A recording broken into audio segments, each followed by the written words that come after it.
Welcome to the Intern Whisperer Live, the show all about the future of work.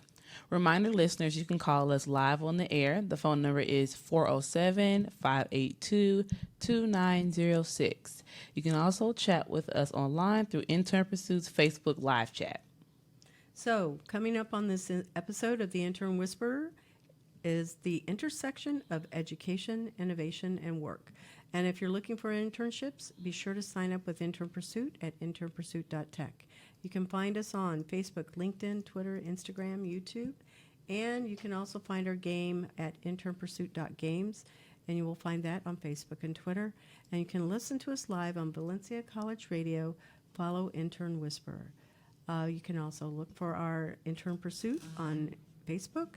And you can, again, listen to us live on the air, 407-582-2906. And you can also chat with us online through Intern Pursuit's Facebook live chat. Hopefully we'll see somebody do that. Orlando Devs is a nonprofit organization made of a community of software developers in Orlando. Whether you love writing code or just getting started, you're welcome to check out Orlando Devs Meetup to connect with software and IT professionals. Their website is www.orlandodevs.com. Thank you, Orlando Devs, for being a patron of the Intern Whisperer.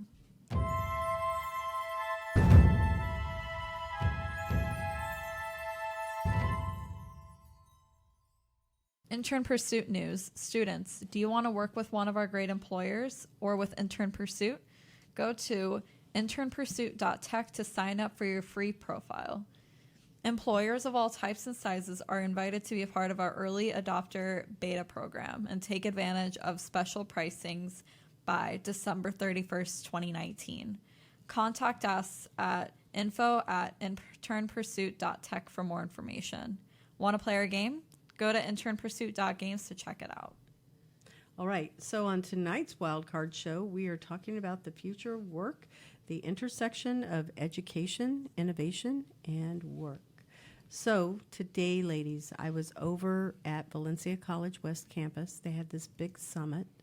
They brought together Seminole State College. They brought together Orange County Public Schools, Osceola, and Seminole County Public Schools, like, secondary when you were in high school.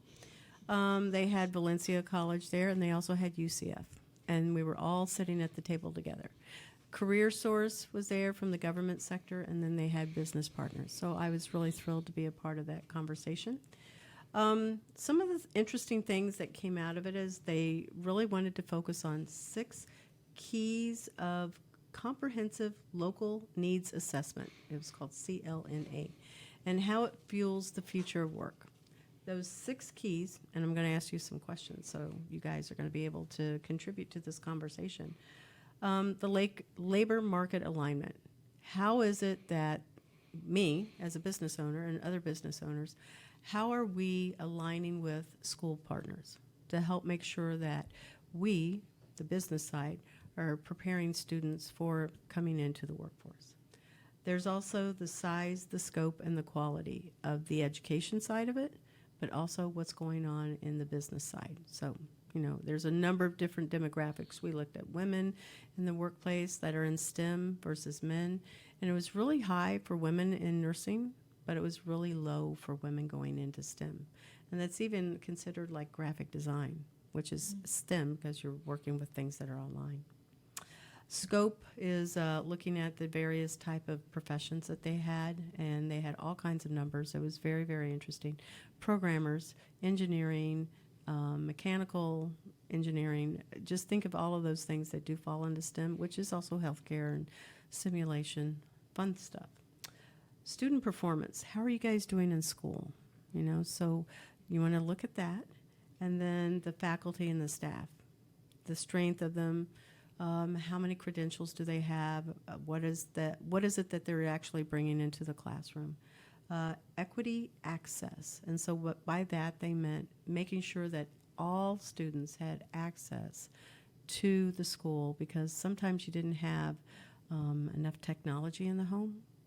Maybe did the school offer the technology? We were talking about this because Hernando actually has to go check out equipment. It became part of the cost that he got. But there were some problems. What they said is that, well, what if you needed to go and get a license? some type of specialized license in your field. Like you wanted to join a professional association, not the club at school, but a professional one, to give yourself another credential on there. Cost could be prohibitive for you because you're a student. So how can they give some type of an ability to provide more access to things that are not part of the traditional student experience? And then progress implementation. How are you moving along the lines? Because some people, they don't complete school. And there was also the place of life happens. Some people are single parents. They become single parents, so going to school is hard. They lose funding. They have to work multiple jobs. There's a lot of reasons. So how are we keeping our students engaged in the work in school so that they can move into that place of STEM? Most of it was all about STEM. But then the conversation is looking at 2030. That's like right around the corner, right? Yeah. So 10 years out, and are you guys thinking of what that looks like?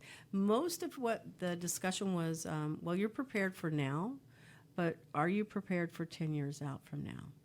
We didn't know 10 years ago like where we would be right now. So how do we see, what does that future look like in the marketing industry and in communications, since you guys have interest in that? So we're going to talk about that. So what do you think that business world will look like, and how you would be an employee in the workplace? What do you guys think? Let me give you a hint too. Think remote working. I think a lot of more people are going to be working from home. Yeah. And I think technology is going to be more used, way more than it is now, which I know to some viewers and even myself, it's not, we don't think that we can get more technology, but we definitely will be. Because I feel like we use a lot as it is already, but I know it's just going to be growing more and more. And that's kind of scary to think about, but it is the future, in my opinion. I would agree. Sydney? The question is, what do we think the future of your desired industry professions or your will profession? be? Well, I'm going to say that because I want to work in entertainment, I feel like 10 years from now, I think that more celebrities will begin. How do I want to say? Like, how Ellen pretty much started out as not. She was stand-up comedy. She was a stand-up comic. And I feel like more celebrities will begin putting on their own shows like that as well, like being more out there in the world. Because now, or even back then, it used to be, or this celebrity is so like to themselves, you don't know anything about them. But I feel like now, even with, I don't know if you know Adrienne Houghton, she is a talk show host on The Real. And she took it upon herself to create her own YouTube channel of all things with Ken, which is a network for YouTube shows, and created her own like sub show. So I think more celebrities will take their own, how should I say? Like they're going to create their own areas for they build for them on to their own expose. brand. Exactly, building more on their own brand, not just having the clothing lines or the perfume lines, but maybe having their own talk shows, or maybe having their own schools or things like that. So they're not waiting around. I think most people aren't waiting around for the opportunity to find them. They're creating it themselves. Yes. So that's really interesting that you say that, because we've seen that podcasts are really growing in popularity, but we also look at all of the social channels. And so I don't think that it changes much. We used to watch all of our shows on TV. Well, before that, it was radio, and there were commercials. Then we moved into TV, and there were commercials. Now we are in social channels, and there's commercials. And even in podcasts, there's commercials. So there's this place of being able to make money. It still stays the same. But we're also meant for relationships. We're built as people, as humans, for real relationships and that connection. That's why we're in the studio right now.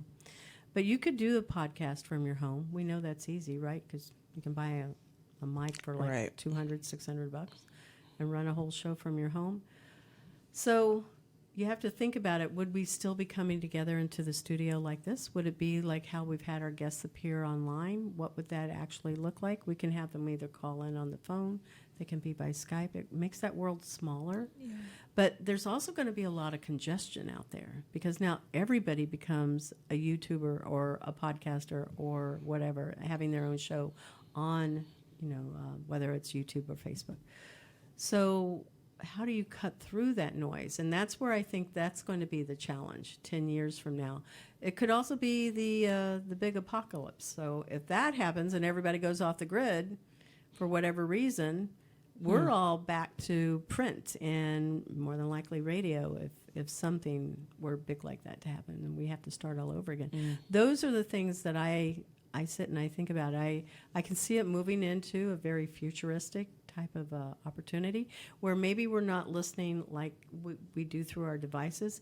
It's not necessarily just a handheld device. They get implanted into us. We were discussing that earlier, where it could be part of what you're listening to is an earbud, maybe the earbuds that looks like that, but it's really becoming in a part of our body. Something that's interesting, it's a little off topic, but it's still relevant, is when I was going to the airport. You guys know when you go to the airport and you want to go to the front of the line, you don't want to do the TSA thing and wait in the lines and take all the clothes off to go through the scanner. So they invited me to come up to the front, and they took my fingerprints, they took my thumbprints, they did a scan of my eye, my retinas, and then at the end, welcome to clear. And I got to move to the whole front of the line instead of the 150 people that were in line. So they will make it so that, taking your identity is right through your fingerprints or scanning your iris, and it's coming. So they already track us, we know, on our phone. And they can also do these things. I think that's the future. It's going to be in things that you hadn't even thought about, of how people are engaging with each other, and it can be frightening for some people. It can also be very exciting, depending on what it is. So I'm going to challenge you to keep thinking go to those sci-fi movies and look at how they're communicating in the sci-fi music and in the shows, and that'll help you to get an idea of what it might look like, because sci-fis are really, they're predicting what it's going to look like 10 years out, and it seems to come to reality. So what does it look like in your area of study? And what I meant by that is you want to do communications and PR, and you want to be in entertainment. How do you think entertainment will change? Do you think it's going to be that we continue to watch through our phones? Because they've played with being able to look at it through Google glasses, and you're just watching it constantly in front of your eyes. I think it's still going to be on your phone. Still phone, still TV. I don't think cable is anywhere close to being, not in use. They have to be competitive if they want to Yes, be out they there do. still. Yes. Yeah. What about you, Miranda? I don't think TV is going to go away, and I don't think phones are going to go away, because they have these devices where you can not use your phone to watch stuff, but I don't see anyone using it. So they either have to make their product look more appealing than a cell phone to make that happen, or it's just not going to happen. What is I don't understand. What does it look like if it's not a cell phone? What? I've seen people make glasses. Oh, yeah, Google Glass. Yeah, and I don't see a lot of people actually using those. And so either they need to change their marketing plan, or people are just not comfortable with that. Because I know I'm not the only one who would rather it not get all big brothers watching you. And I know some people don't mind that. I haven't met a lot of those people, but I think people are not wanting it to happen, but then there's that side that does want it to happen. So it's a really weird catch-22 as far as what the future is going to be, but I do think it's going to be more technology. I just know that people aren't going to be happy about it, is what I'm trying to say. Yeah. So when we're talking about work, we discussed that it would be more remote. We'd be able to work from home. A lot of jobs you have to go in, obviously, like a hospital. How would you treat patients? You want to keep them quarantined in one area. It can also be for entertainment, like Disney, any of the Universal. You're going to congregate in places where it will be different. And I've seen in entertainment, I'm going to use that as the example, they've been able to create a lot of innovative ways to avoid having people wait in lines, right? So they've come up with, you can get a quick pass, you can pay extra for that, you can move to the front of the line. But those are interesting ways of being able to solve problems. So think like that when you're going into your first job out there. Is like you came in here to solve a problem, and you'll see something in the workplace. How can you solve that problem? But it's really about making money. So how do you make sure that your problem solver the solution is actually going to produce money for wherever you're working. So that's key. Looking over here, before you graduate, obviously an internship is one way of being able to close some of those skill gaps. What else do you think are some options? Because we threw tons of ideas around the room. So what could be done other than an internship to make sure you're ready for your job before you go out there? Shadowing someone in your field is a good one. That way you know what to expect, and you know what you're really asking for when you say you want a certain job. You can see the ins and out of it before you commit to something. And worst case scenario, you're like, I did not know this was a part of it. But if you do your research and actually can be hands-on with something in your desired field, that would be great. What about you, Miranda? You have any ideas? Those were a couple of mine, but to piggyback on research, YouTube is definitely a thing. And I can look up on YouTube working at blank, and there would be a million videos on it. Or working as a blank. There would be so many videos. Watch those videos, get their perspective, but also watch other ones too, because one person's opinion's not everyone's opinion. Going on Indeed, I always look at a company's reviews of people's experiences. I didn't take a job because I was looking at their reviews and they weren't the best. So I declined the offer because I just saw one too many. Oh, that's interesting. Yeah. So something else that we had talked about is doing employers coming in and visiting more on the campuses and either running the business from work, kind of like what we do on Tuesdays here, where I come to the campus instead of you guys coming in. We also talked about having courses taught in the actual workplace instead of having them done on campus. We talked about the value of having a mentor program at all of the schools so that you, if you're looking to have not necessarily just that work experience, but being able to discuss questions that you may have about a particular industry or potentially what they do in that job as the entry level, having that access to a mentor was really helpful. And then we also talked about there's other online programs that you can do, not just on YouTube, but there's other online classes that you can take you can actually engage with somebody that is there to help answer questions. They do live Q&As. So if it was tied to a class, that would help close skill gaps, because that's what we're talking about, is closing those skill gaps. It's interesting that you say research, because that came up over and over and over again in our meetings, is really making sure that students know how to do work research, which is not the same as just your personal type of research, and understanding how there's a difference between those, so you can really find not the first impression, but really the deep type of knowledge, more like journalism type research. That was a part of it. So there were a lot of suggestions. Oh, and having dinners and lunches with employers where, you come on the campus and you can sit down, and it's more of an informal setting. One of the guys, you remember Justin Wynn that was here? He had talked about having ice cream, sitting down and having ice cream. And it made it so that it was more of a relaxed environment instead of like maybe being served, chicken or a hamburger and it gets messy and then you're like self-conscious. Having ice cream, it just seemed way more casual and friendly. So we threw a lot of ideas, and those are just like the tip of the iceberg. It was a half a day for sure. So it's always interesting to get multiple perspectives of how you can make sure you're closing those skill gaps. So we make choices every day that determine our future. We make choices to show up. We make choices to not show up.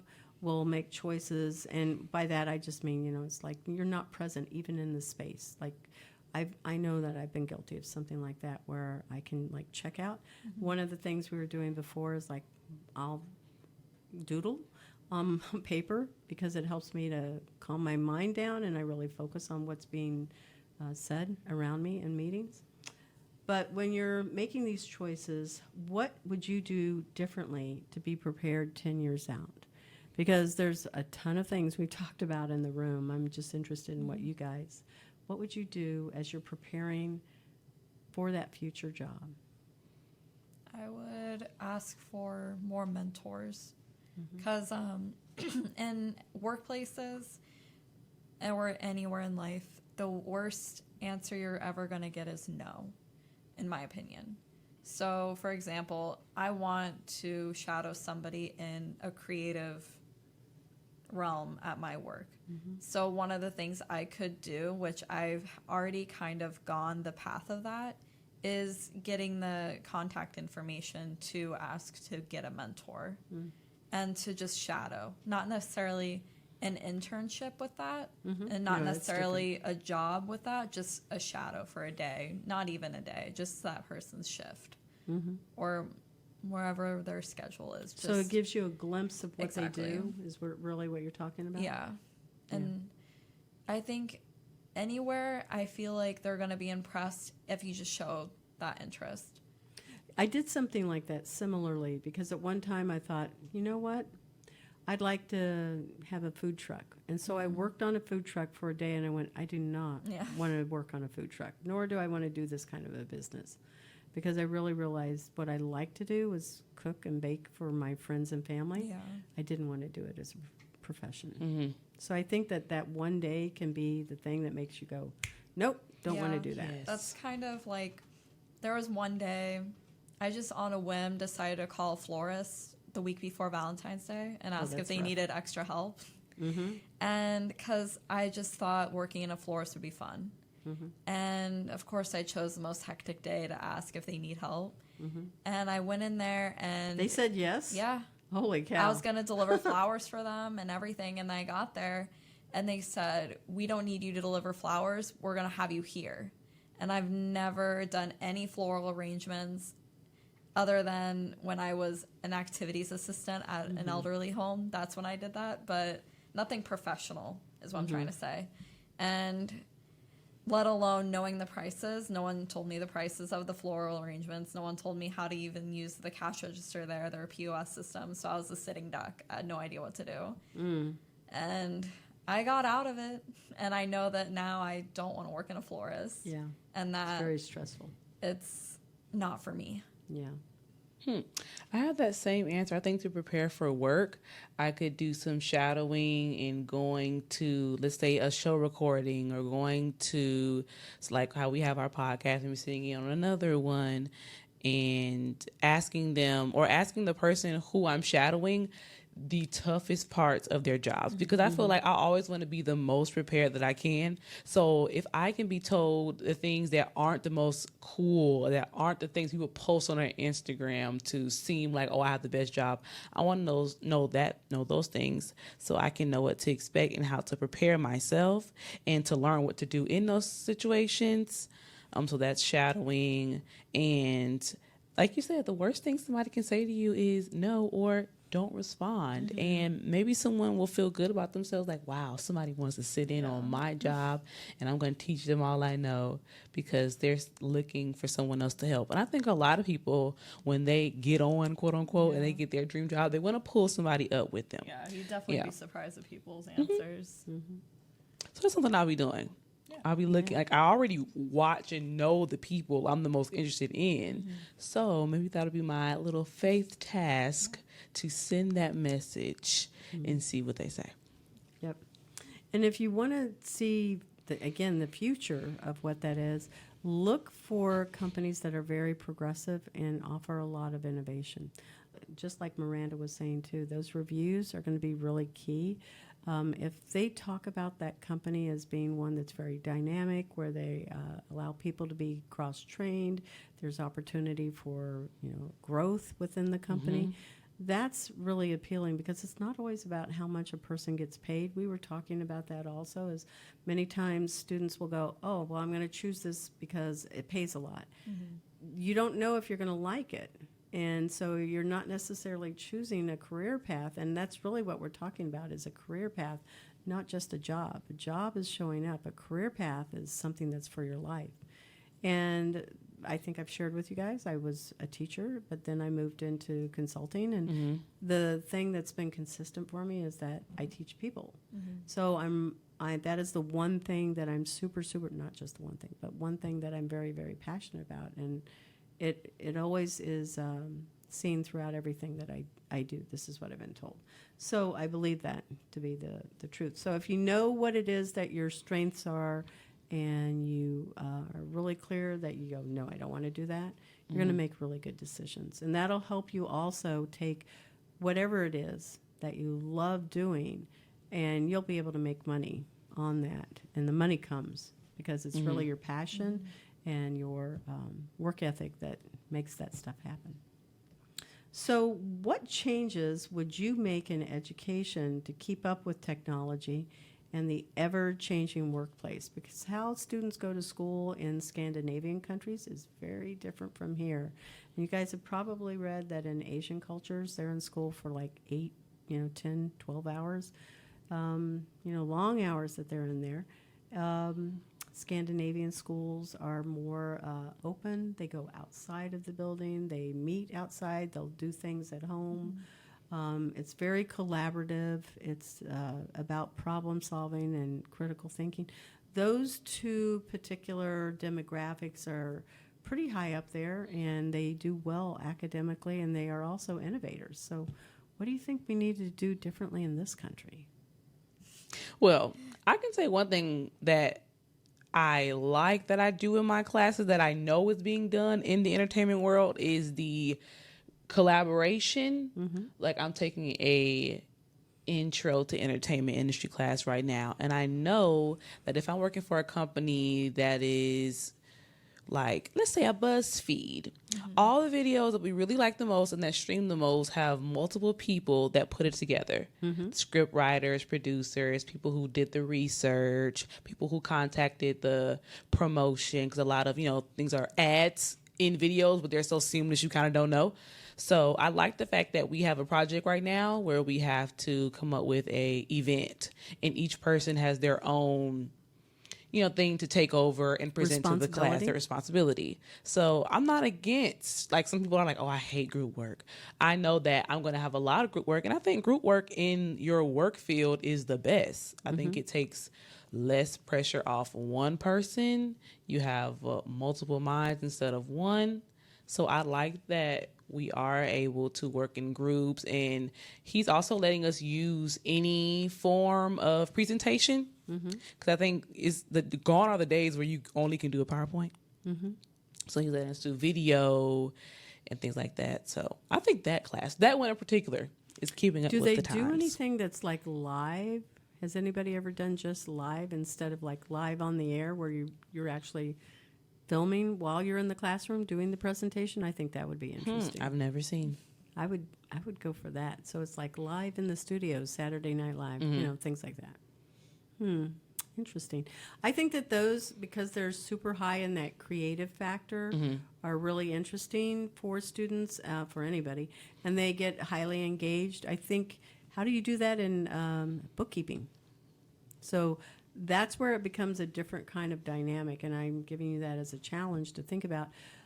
Fun stuff like videos or anything where you're creating, like coloring and using art in your hands, it's very immersive, right?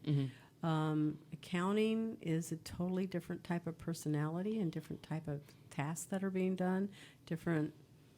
How it's approached is different. It's more singular than it is group. How would you make something like that a group opportunity? I know you weren't expecting that question. This is where I go ghost at this point. No, I'm like. I know some businesses do seminars, and I know some businesses do web seminars.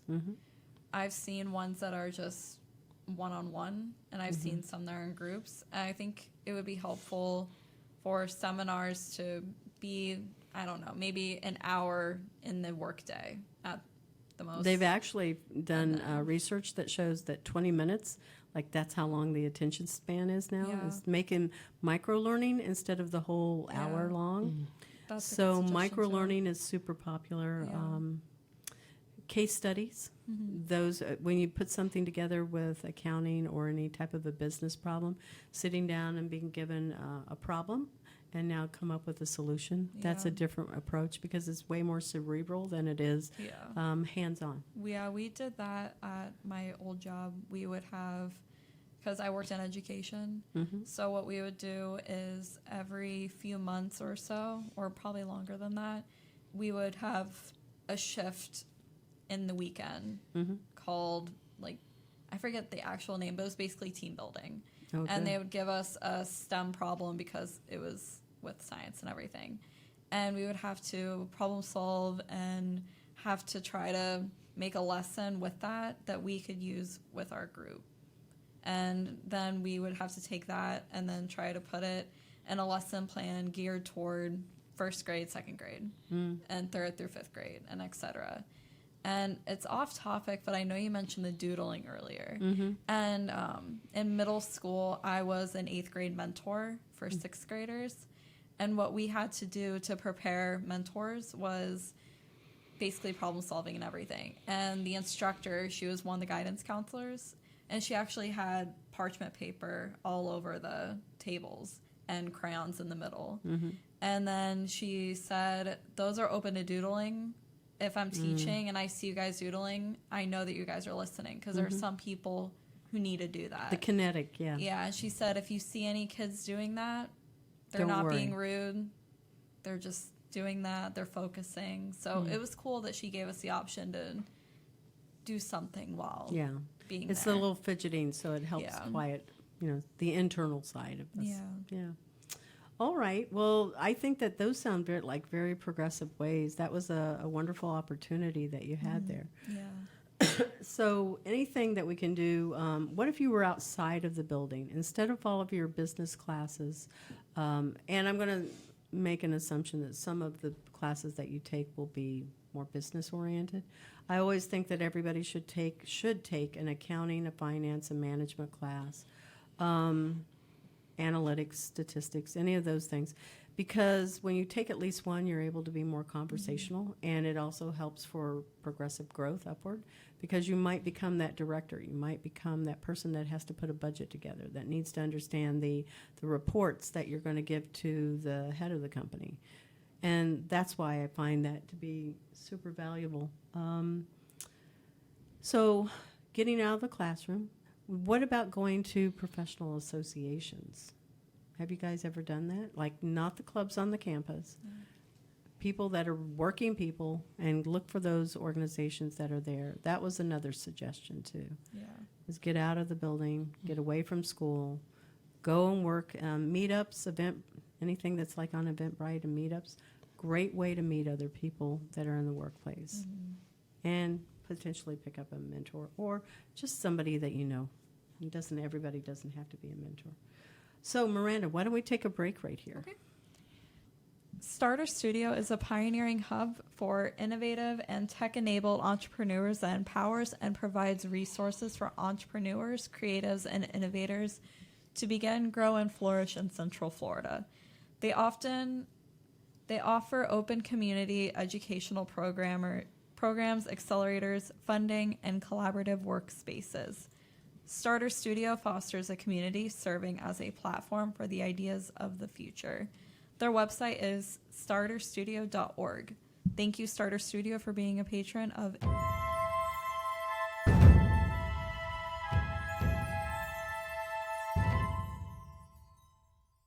All right. So we're switching gears. It's not about what happened over at Valencia campus. We're talking about the future of work. And so in the last 24 hours, I was looking for some statistics to see what do other people in HR, what are they saying that it's going to look like? And only 9% of the chief human resource officers agree that an organization is prepared for the future of work. What do you guys think about that? 9%. I probably agree with that. I would agree. Yeah, totally. And the reason why I would agree is because people are messy. We take time. And it's always one of those things that when you're having to work with somebody, you can't necessarily be proactive. You're having to spend that time with the person right there. So they were saying that there's 5 areas that we need to focus work on. So the first one is developing an AI ethics strategy. I found that really interesting also because there's so much data that we collect. Think about how much people know about you. I know when I purchase one product on the web, all of a sudden it's starting to pop up in my Facebook and my LinkedIn. There's all of these ads, and I'm going, delete, remove. I don't want to keep seeing those pop up. I already like the product. I don't need to have it keep showing up in my feed. That's what they're really talking about, an ethics strategy, and how people, businesses, are handling that information. How do you guys feel about all of that? Every decision you make on the web is really tracking what you're doing. Every decision, everything you do on your phone is tracking. People can find you no matter what, so it doesn't really matter. Even when you have, I read this, it was interesting also. I use that word interesting a lot. I'm going to change. I'm going to make fascinating a new word.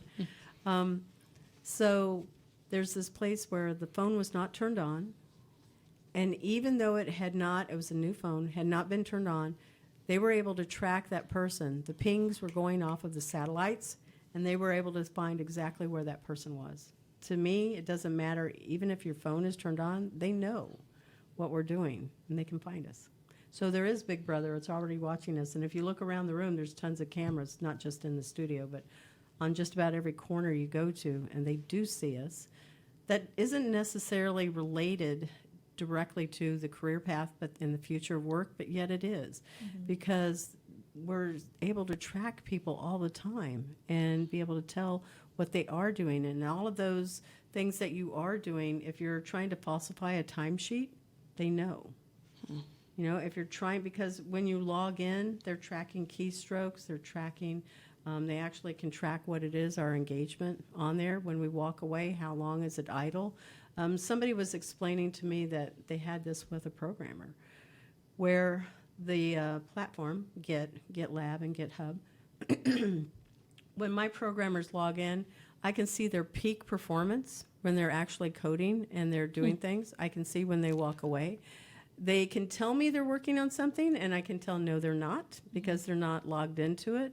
And so these are the things that are coming in that place of data. And how do you feel about having an ethics strategy devised around collecting that kind of information? Because that can be used to hire and to fire you. I think it'll make people more honest. You think?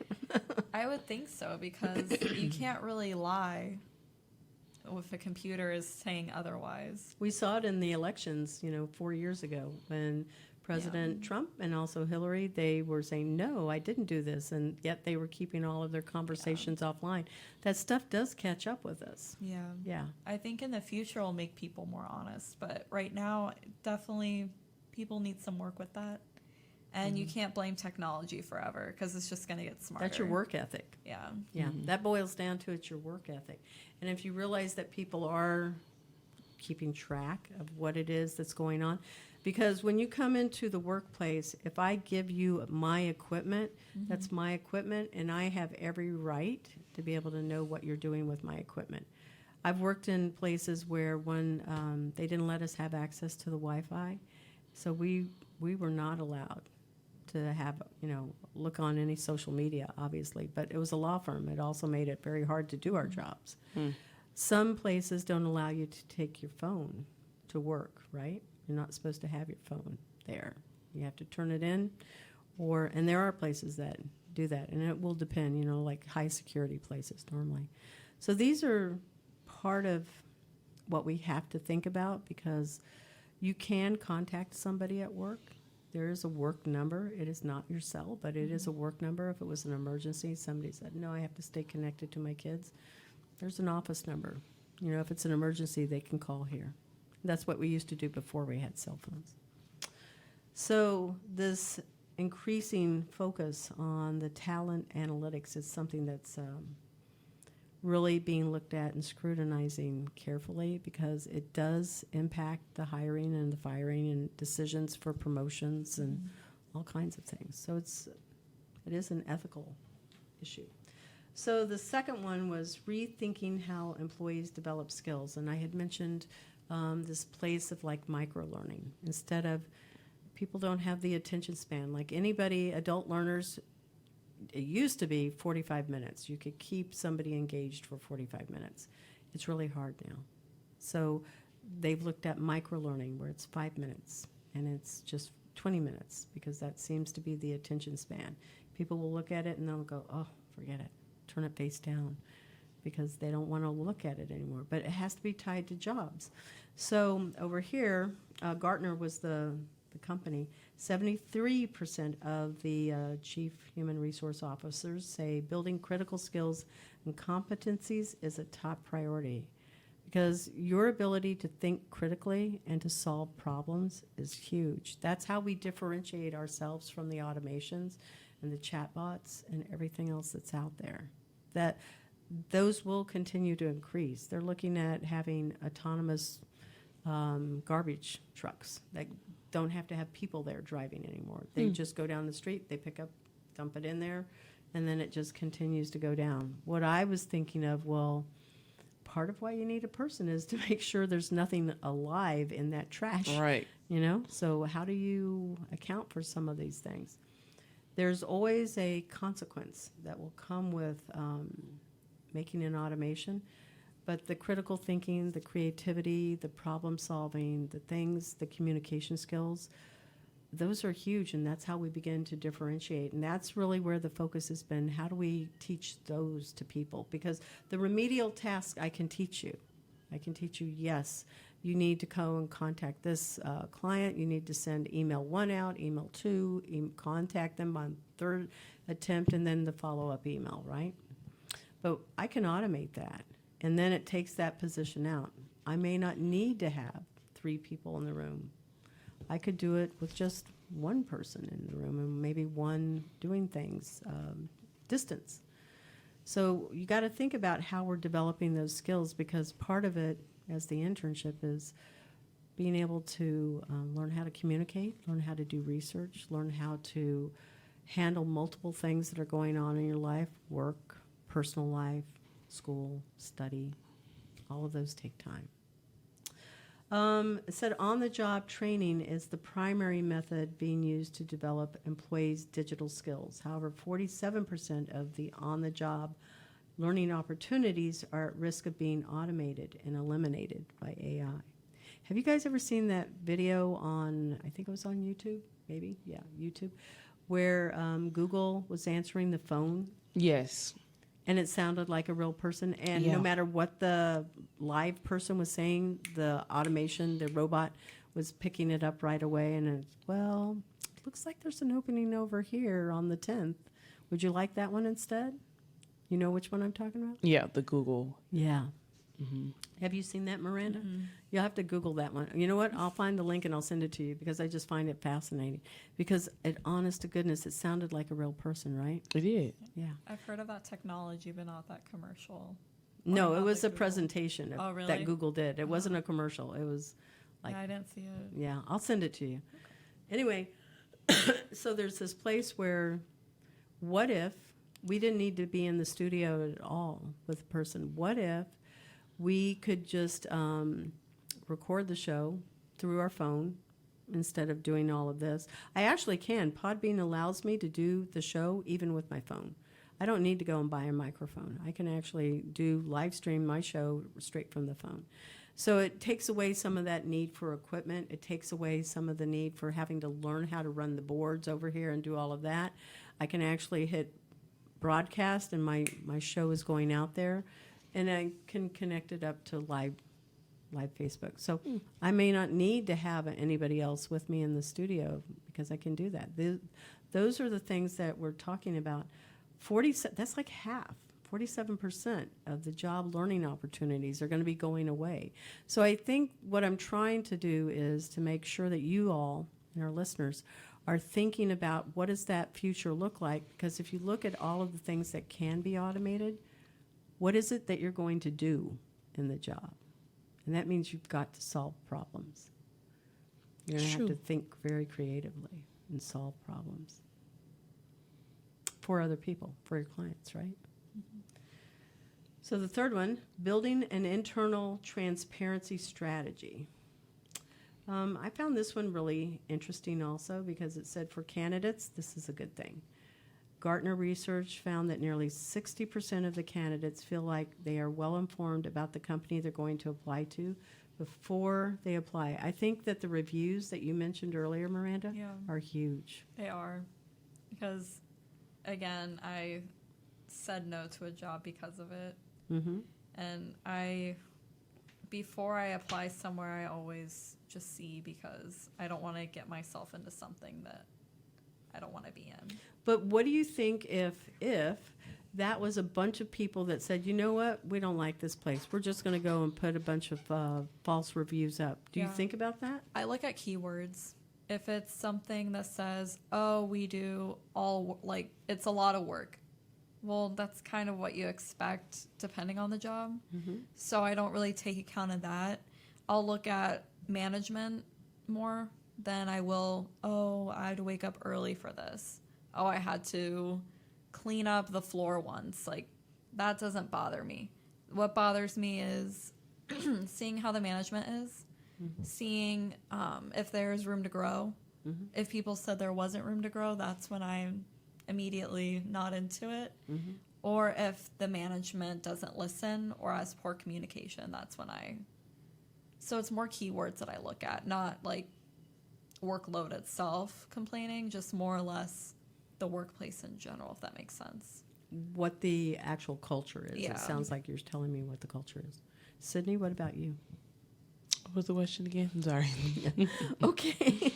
So what I was asking you about was, how do you think that the reviews play into making a decision? Right now, it's not just reviews, but what else do you look at when you're making a decision about working with an employer? That it's all about the transparency.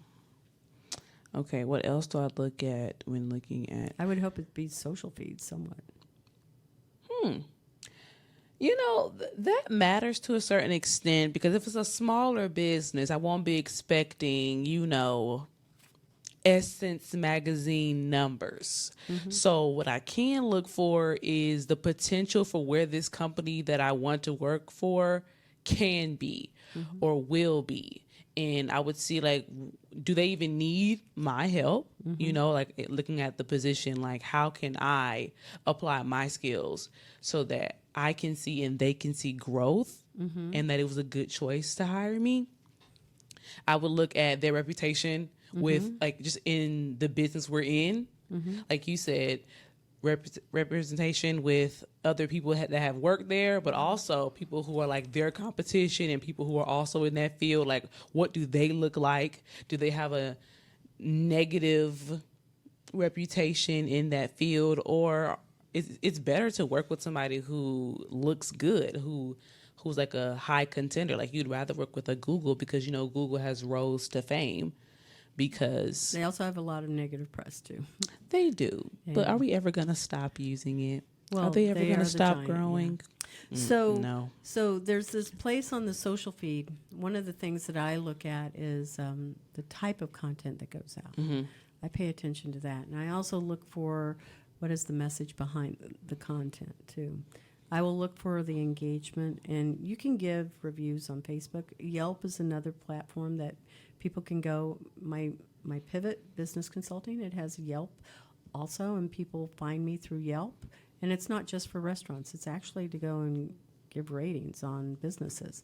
Mm-hmm. I don't know if you guys have thought about Yelp, but it's definitely out there. I definitely have the Yelp app. It's very vital. Yeah. Mm-hmm. To meet employees' growing expectations for information transparency, when you're looking at what other people are saying about the company on social feeds and not just on reviews, but you can also talk to people in your community and find out what is it that people think.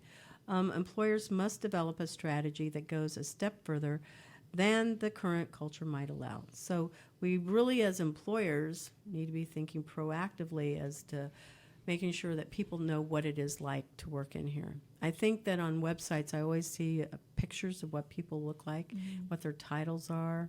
I think that's really a nice touch, especially when you can see a lot of the staff that is there. Sometimes you could have a company that's got 1,000 people. There's no way you're going to be able to put that up there, right? So it's going to be like the key leadership, like Right. what we pay attention to. I think that those are significant. So the overhauling, number 4 is overhauling the role of managers for a new era. Many times, a lot of companies will spend time getting the entry-level jobs ready, and it's really great. They will do wonderfully with onboarding you and getting you set up in the first 90 days for success. I've heard a lot of employers, and I'm not going to say names, but these are all companies that you guys know, where they'll say that the progression up, the management side of it, that's where it lacks. Because they don't feel like they're getting the training that they need to be good managers of other people. Because too much is given, much is required. We know great responsibility. You know, it always comes with those types of adages that we've heard. So there's a place where peer learning methodology is becoming very, very popular in the workplace. And people don't necessarily want to go watch webinars. They want to be able to engage in real time with people to be able to do that. So companies have started moving over to having like either once a week, once a month, it varies, but where they sit down as a company and they say, okay, Sydney, you're going to come and teach us about Facebook today and tell us what you think that we should know as a business about Facebook. That's awesome. Then you have that responsibility to become that trainer and educate us inside of the company of what are the do's and don'ts of what we should say as employees on our social feed if we're tagging anybody in the company.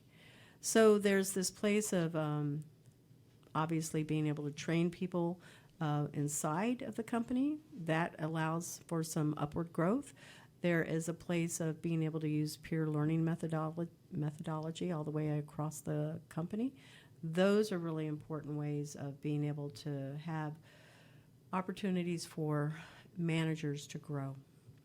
The 5th one, and I know we're getting near to the end of our show, this is timely, using AI to create access to jobs for those who have been left out in the labor market. So think of individuals that have disabilities, that are disadvantaged, that may not have the ability to go to school or the opportunity because of factors that are beyond their control, right? Third world countries, it can be people that are here in our own backyard. Gartner, again, the Gartner study said that 70% of chief human resource officers expect investments in AI to replace jobs in their organization within the next 3 years. So it's really going to be, I've read a lot of this. I don't know if you guys talk about this in school, but those jobs that you think you're going for in 2 years, they may be gone. So what is the job that you're going to go and do? And you've got to be thinking of how that job is going to morph, and it will become obsolete. So that trash truck that I was telling you about, somebody doesn't have to drive the truck. So what happens to those people? You know, what happens to the, now we have drones that can drop things off. You may not have to have deliveries. But what I've seen, there's changes in the market is we used to have cabs. All we had was cabs, right?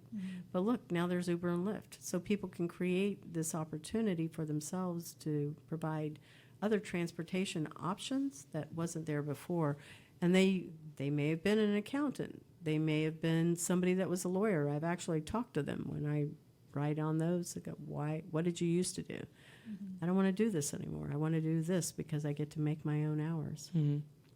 So I think those are the things that I would say is pay attention to, do your research constantly and see what that job looks like that you're interested in now, but then Google it and say 10 years from now. So you can actually say, well, what are they saying? What are the predictions of what it's supposed to be like in entertainment and in media communications? So we're like at the end of our show here.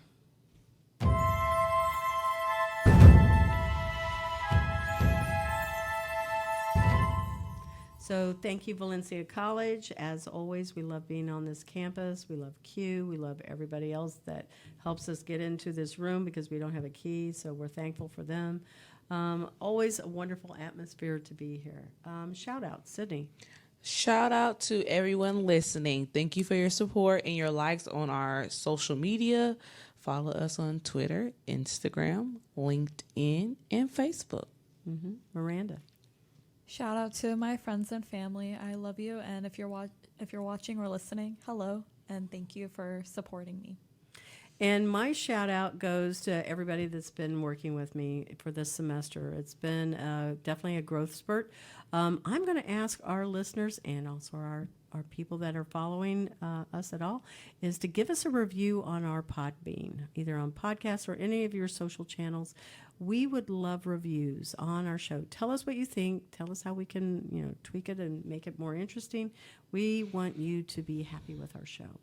So thank you for that. And how you can contact us, info@internpursuit.tech. You can go to the website and also find the phone number. And remember, you can find us, as Sydney said, on all of those great social channels.